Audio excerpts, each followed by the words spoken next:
भूमध्य रेखा के पास हिंद महासागर और एडजॉइनिंग प्लेसेस पर लगातार समुद्र में हलचलें बहुत बढ़ी हुई हैं और ये बादल इस बात के साक्षात प्रमाण हैं।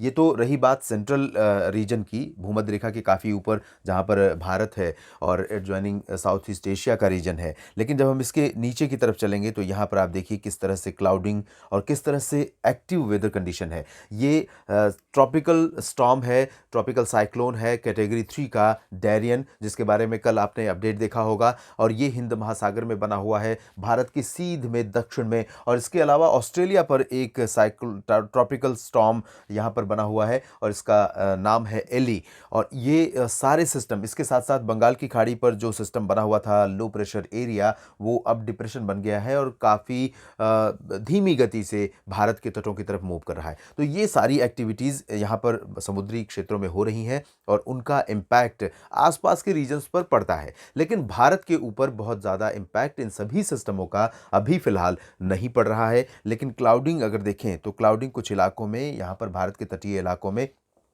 बढ़ी है और आने वाले समय में भी बढ़ने वाली है। इसके साथ-साथ इस तस्वीर में मैं आपको दिखाऊँगा, ये जो पंजाब और हरियाणा का रीजन है, उत्तर-पश्चिमी राजस्थान का हिस्सा है, इन भागों के साथ-साथ दिल्ली और हिमाचल, जम्मू-कश्मीर के कुछ इलाके, इन सभी भागों में काफ़ी घने कोहरे की स्थिति रही है आज। और इसके साथ-साथ उत्तर-पूर्वी उत्तर प्रदेश और एडजॉइनिंग बिहार का जो उत्तरी हिस्सा है, उप हिमालय पश्चिम बंगाल और गंगेय पश्चिम बंगाल के बीच के रीजन में कुछ स्थानों पर काफ़ी ज़्यादा घने क्लाउड रहे हैं। अभी मैंने कहा कि क्लाउड घने रहे हैं, क्लाउड नहीं, कोहरे की बात मैं कर रहा था दरअसल। इसके अलावा उत्तर भारत की तरफ पर्वतीय इलाकों के पास डब्ल्यूडी का इम्पैक्ट पड़ रहा है और आने वाले समय में 24 दिसंबर की रात से डेंस क्लाउडिंग पहुंच जाएगी। उसका इम्पैक्ट हमें बारिश के और बर्फबारी के रूप में देखने को मिलेगा 25-26 दिसंबर को उत्तर भारत के पहाड़ों पर। और एक एक के बाद एक अब सीरीज में आएंगे और उत्तर भारत के पहाड़ी इलाकों पर अच्छी खासी बर्फबारी होने की संभावना है। आइए समझते हैं कि कहाँ पर किस तरह के मौसम की उम्मीदें दिखाई दे रही हैं अगले 3 दिनों के दौरान और किस तरह से कोल्ड वेव कंडीशंस ग्रिप करेंगी और भी शहरों को। इससे पहले मैं आपको बता दूं कि दिल्ली में 5 डिग्री सेल्सियस तापमान चला गया है आज, चुरू में भी 4 डिग्री के आसपास रिकॉर्ड किया गया। और इसी के साथ राजस्थान का उत्तरी हिस्सा, पंजाब हरियाणा के तमाम इलाके, इन सभी क्षेत्रों में तमाम जगहों पर कोल्ड वेव कंडीशन बनी हुई है और आने वाले समय में भी कोल्ड वेव ज़्यादा इंटेंस होने वाली है। हवाओं की इस चार्ट को अगर देखें तो यहाँ पर पंजाब, हरियाणा और राजस्थान तथा गुजरात के इलाकों पर उत्तरी दिशा की हवाएं पहुंचनी शुरू होंगी और इन हवाओं के चलते यहाँ पर मिनिमम टेम्परेचर में थोड़ी और गिरावट होगी इन सभी क्षेत्रों में और कोल्ड वेव कंडीशन जो है वो और बढ़ जाएगी।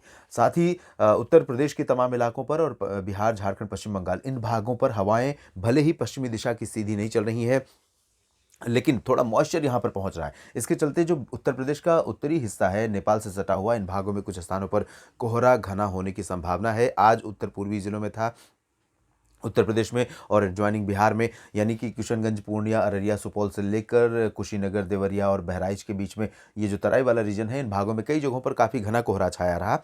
और अब अनुमान यह है कि सेंट्रल रीजन में उत्तर प्रदेश में तमाम जगहों पर घना कोहरा देखने को मिल सकता है और बिहार का भी तराई वाला जो हिस्सा है वो अछूता नहीं रहेगा कोहरे से। उत्तर प्रदेश के दक्षिण पूर्वी जिलों में यहाँ पर आप देखिए हवाओं का रुख बदला हुआ है और इसके चलते टेम्परेचर आज बढ़े हैं। और टेम्परेचर प्रयागराज की बात करूँ तो 10 डिग्री रिकॉर्ड किया गया, जो सामान्य से 1 डिग्री ज़्यादा है। और 10 डिग्री टेम्परेचर अनुकूल नहीं होता कोहरे के लिए, इसीलिए फतेहपुर, कौशाम्बी से लेकर प्रयागराज, सोनभद्र, भदोही, मिर्ज़ापुर और मऊ, गाज़ीपुर, बलिया, आज़मगढ़, देवरिया, गोरखपुर, साथ ही साथ जौनपुर, प्रतापगढ़, सुल्तानपुर, इन भागों में जो घना कोहरा देखने को मिला था आपको पिछले 2-3 दिनों में, वो यहाँ पर बदल गया है। और बदल इसलिए गया है, वो सीन बदल गया है, परिदृश्य बदल गया है, इसलिए क्योंकि हवाओं का रुख बदल गया है, टेम्परेचर यहाँ पर बढ़ गया है। हालाँकि एक कंडीशन कोहरे के लिए फ़ेवरेबल हुई है, वो ये कि यहाँ पर मॉइस्चर थोड़ा-सा बढ़ा है। लेकिन दूसरी कंडीशन ये हुई है कि टेम्परेचर बढ़ गया है। तो कोहरे के लिए 4-5 चीज़ें बहुत इम्पॉर्टेंट होती हैं। 4-5 डिग्री सेल्सियस के आसपास मिनिमम टेम्परेचर का रहना, साथ ही साथ हवाओं की स्पीड कम रहना, हवा में नमी रहना और आसमान का साफ रहना, यानी क्लाउडिंग अगर है तो कोहरा नहीं छाएगा, या हवाओं की स्पीड बहुत ज़्यादा है तो कोहरा नहीं छाएगा, हवा में नमी कम है तो कोहरा नहीं छाएगा और टेम्परेचर ज़्यादा है तो कोहरा नहीं छाएगा। तो ये कंडीशन यहाँ पर बदली है, जिस वजह से यहाँ पर लोगों को राहत मिली है कोहरे से। लेकिन सर्दी बनी हुई है, क्योंकि दिन में भी दिन जो ये मॉइस्चर ऐड हुआ है, इससे क्या फ़र्क पड़ा है उत्तर प्रदेश के और बिहार के इलाकों में कि दिन में भी धूप का असर थोड़ा कम ही रहेगा, यानी 100% सनरेज़ नीचे नहीं पहुँचेगी, फ़िल्टर हो जाएगी। फ़िल्टर किससे हो जाएगी? जो ये मॉइस्चर यहाँ पर आ रहा है, ये मॉइस्चर यहाँ पर हवा में जैसे ही रहेगा, मॉइस्चर हमेशा धूप को फ़िल्टर करता है, तो धूप जब यहाँ पर नीचे कम आएगी, तो धूप का असर कम होने के चलते मैक्सिमम टेम्परेचर नॉर्मल से नीचे बना रहेगा। और नॉर्मल से नीचे अगर दिन का तापमान लगातार 1-2 डिग्री भी कम रहता है और पूरे स्ट्रेच में, तो मौसम काफ़ी ठंडा फ़ील होता है। भले ही ठंडा बहुत ज़्यादा ना हो, लेकिन फ़ील होता है। तो ये यहाँ पर आज की कंडीशन रहेगी। इसके अलावा बिहार, झारखंड, पश्चिम बंगाल में भी सिमिलर कंडीशन एक्सपेक्टेड है। ओडिशा, छत्तीसगढ़ और मध्य प्रदेश, महाराष्ट्र, गुजरात की बात अगर हम करें, तो गुजरात में पश्चिमी भागों में उत्तरी हवाएं चल रही हैं। क्लियर और ड्राई वेदर, ब्राइट सनशाइन, दिन में, सुबह और रात में मौसम काफ़ी प्लीजेंटली कूल रहेगा। आज रहा है, सुबह के समय ठंडा रहा है। इसके अलावा पूर्वी रीजन की बात करें, तो सूरत, वलसाड़, नवसारी से लेकर अहमदाबाद, भरूच, डांग, तापी के बीच में पश्चिमी अरबियन सी की जो हवाएं हैं, दक्षिण पश्चिमी, इन हवाओं के चलते यहाँ पर मॉइस्चर होने के चलते धूप का असर कम रहा, धुंध रहेगी और धूप का असर कम रहेगा दिन में। और वही हाल रहेगा मध्य प्रदेश के तमाम शहरों में। मध्य प्रदेश में दिन में थोड़ा सा मौसम ठंडा हो सकता है, लेकिन जो पश्चिमी हवाएं चलनी कम हुई हैं, इसकी वजह से मैक्सिमम और मिनिमम दोनों नॉर्मल के ऊपर यहाँ पर बने रहेंगे। ठंडी अपेक्षाकृत कम महसूस होगी यहाँ पर पूरे मध्य प्रदेश के शहरों में। छत्तीसगढ़, ओडिशा और महाराष्ट्र में भी सिमिलर कंडीशन रहेगी। साउथ इंडिया में यहाँ पर आप देख सकते हैं कि जो पूर्वी तटवर्ती रीजन है, नेल्लोर से लेकर के चेन्नई और श्रीहरिकोटा से लेकर के पुदुचेरी समेत तमाम इलाके, इन भागों में बादलों का प्रभाव बढ़ेगा। इस डिप्रेशन के चलते डिप्रेशन धीरे धीरे मूव कर रहा है, लेकिन डिप्रेशन की खासियत ये है कि डिप्रेशन इस बार भारत के ज़मीनी भागों को होते हुए आगे नहीं बढ़ेगा, बल्कि ये आने के बाद, इधर आगे बढ़ने के बाद श्रीलंका से होते हुए साउथ पेनिनसुलर रीजन के नीचे से आगे बढ़ेगा और अरबियन सी में जाकर के फिर से ये इंटेंसिफाई हो सकता है, या हो सकता है कि लो प्रेशर की इंटेंसिटी के बाद ये डिसॉल्व हो जाए। तो अभी इसकी ये कंडीशन है। कुछ बारिश यहाँ पर कोस्टल रीजन में हो सकती है, बाकी जगहों पर बारिश नहीं होगी। अरुणाचल, असम, मेघालय और नागालैंड में कुछ जगहों पर बादल बने रहने की संभावना है। और ये रही 23 दिसंबर की स्थिति। अब 24 दिसंबर की बात करेंगे दोस्तों, तो 24 दिसंबर को साउथ में आप देखिए, ये सिस्टम पहले यहाँ पर था और अब धीरे धीरे श्रीलंका के तटों के करीब पहुँचेगा। तो श्रीलंका पर ज़बरदस्त बारिश हो रही है, लगातार घने बादल छाए हुए हैं, तेज़ हवाएं चल रही हैं, मौसम भी ठंडा है। तो यहाँ पर काफ़ी मुश्किलें हैं लोगों के लिए।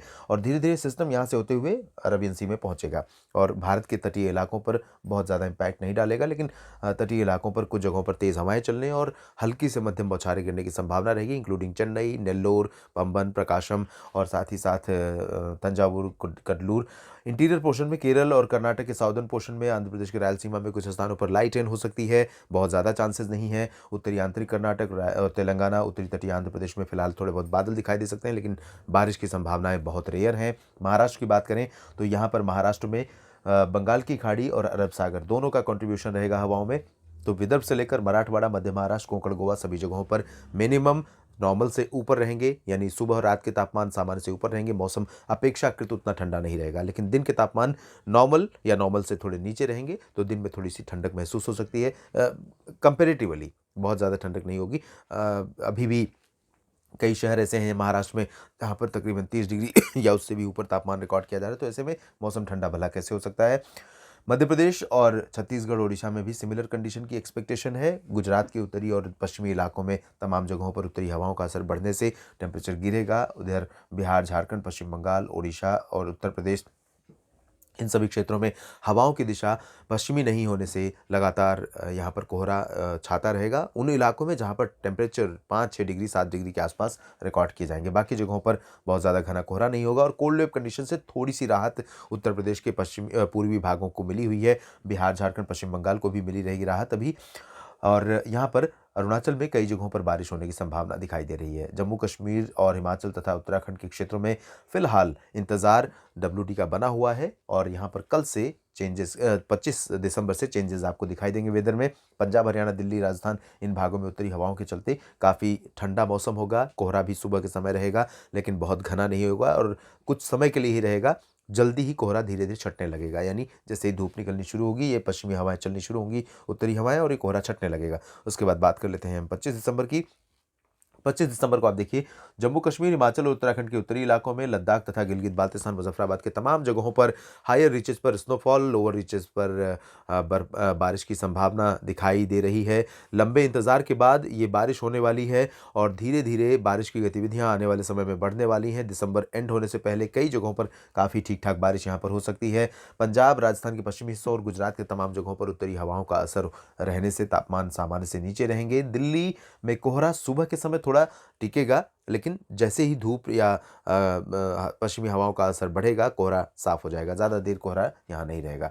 इधर मध्य प्रदेश में और छत्तीसगढ़, उड़ीसा के तमाम इलाकों में जो बंगाल की खाड़ी की आर्द्रता है, वो लगातार पहुँचने के चलते महाराष्ट्र और आसपास के हिस्सों में यहाँ पर अभी सर्दी अपेक्षाकृत कम रहेगी। उत्तर प्रदेश में आप देखिए हवाएँ बंगाल की खाड़ी से आ रही हैं। आमतौर पर ऐसा बहुत कम देखने को मिलता है। तो दिन में यहाँ पर धुंध, कुहासा, कोहरा या कोहरा तो नहीं रहेगा लेकिन धुंध, कुहासा और कह सकते हैं कि हल्के बादल यहाँ दिखाई दे सकते हैं, जो फ़िल्टर करेंगे धूप को। बार-बार मैं यही कह रहा हूँ कि जैसे ही मॉइस्चर ऐड होता है, वैसे ही धूप थोड़ी-सी छन के आने लगती है और धूप जब छन कर आएगी, तो दिन का टेम्परेचर कम रहेगा, मौसम लोगों को ठंडा प्रतीत होगा और इधर बिहार, झारखंड में वही हाल रहेगा, पश्चिम बंगाल में भी वही हाल रहेगा। अरुणाचल में बारिश की गतिविधियाँ बढ़ सकती हैं और साउथ में भी बारिश की गतिविधियां 25 दिसंबर को बढ़ सकती हैं। अनुमान यह है कि साउथ कोस्टल आंध्र प्रदेश के रायलसीमा, दक्षिणी आंतरिक कर्नाटक, केरल और तमिलनाडु के तमाम शहरों में इंक्लूडिंग पुदुचेरी हल्की से मध्यम कुछ स्थानों पर तेज वर्षा होने की संभावनाएं